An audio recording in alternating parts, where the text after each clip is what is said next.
Now, we are all aware of the struggles of young people who are just starting out in life, trying to build a career and trying to get on the property ladder. But what about the idea of giving the under-25s more of a fighting chance by excluding them from paying tax altogether?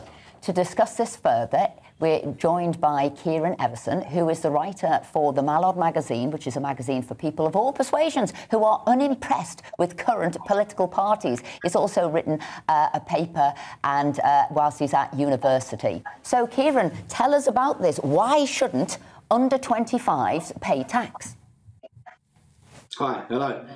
Yeah, so it sounds very blue sky thinking. It sounds very crazy, but I got the idea from, it was announced in Hungary recently that they're going to no income tax for under 25s as a way to stem a brain drain they have in Hungary as people are moving across Europe for better opportunities. And I saw it and I thought, this really applies here, because we would be silly to assume that we're not going to have a brain drain. At the moment, the average rent is now 15% higher than it was in early 2020, and it costs £2,193 average rent in London. That isn't sustainable. No one thinks that's sustainable. And if it continues like this, young people will move and we will have some kind of brain drain. So I thought Hungary's solution was very elegant and sleek and encourages ambition. Kieran, I think I read somewhere, I don't know if it's true or not, that Marie Le Pen in France was suggesting that if she got elected, she'd abolish income tax for people under the age of 30. So clearly your idea here is catching on. I guess one of the questions that people might ask is, does this mean that everyone else is going to have to pay more tax in order to subsidise the under 25s or the under 30s in France? No, I don't think so necessarily, because I think the economic growth that this could actually promote would be amazing. I think firstly, you've got the kind of opportunity costs where if you don't do this and people move, you're never going to get anything from them. But also by introducing people into the workforce, giving them an incentive to work hard, to get more on their CV, to get more experience by the time they're 25, they're going to be making more and they're going to be working more and you're going to get more taxes. But for the economic growth, stuff like planning reform, if things were tied onto this, if things did get better for young people, for the most productive people in the country, the whole economy would benefit. There's an essay called The Planning Theory of Everything by Sam Bowman, which covers this, how the entire British economy is held back by things like high housing prices. And if we just didn't have a planning system from 1947, maybe we would have real economic growth in this country and everyone would benefit. You know, talking to your friends at university or wherever, down at the pub and what have you, do you feel disenfranchised? Do you feel that resentful in a way because you don't feel you can achieve as much as generations gone before you?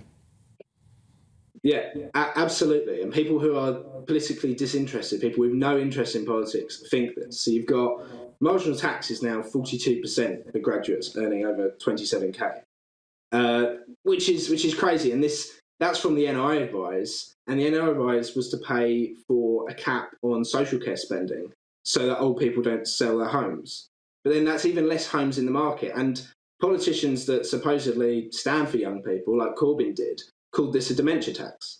So yeah, people I talk to, people my age, do not think they're ever going to get on the housing ladder and will be squeezed for, even though they own the least, they get squeezed the most. And it just seems like taxation is a wealth transfer from young to old. So yeah, even people with, I think without party affiliation, I think this is cross-party, I think this is just everyone in the generation is agreeing on this, but no one's really listening.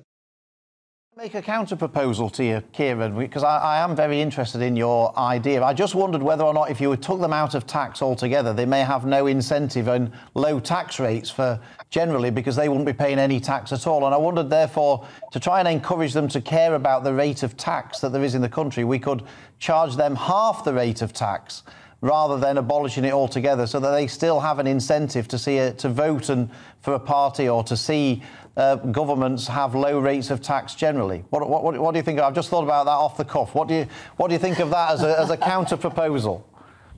Oh yeah, absolutely.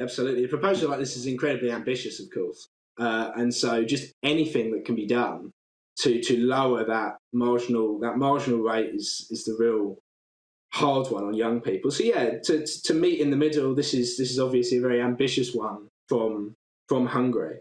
But yeah, just halving it, but it would have to be. It really needs to be paired with the planning reform, which was promised, but then watered down after the by-election defeat in Cheshire and Amersham.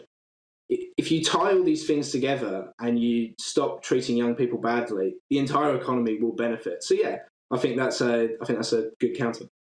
Kieran Everson, thank you very much indeed for joining us this morning. And to be fair, I think he has got a good idea there. Yes, it needs to be refined and sorted out. But when he looks at, you've got a graduation tax, you're paying more in national insurance contributions, we can't get on the workplace. And that goes back to that article I was talking about before in the Telegraph. You know, have we fallen out with the wealthy? Do the young feel resentment? And they wouldn't if they saw an easier path to job and prosperity. So I think he's onto something.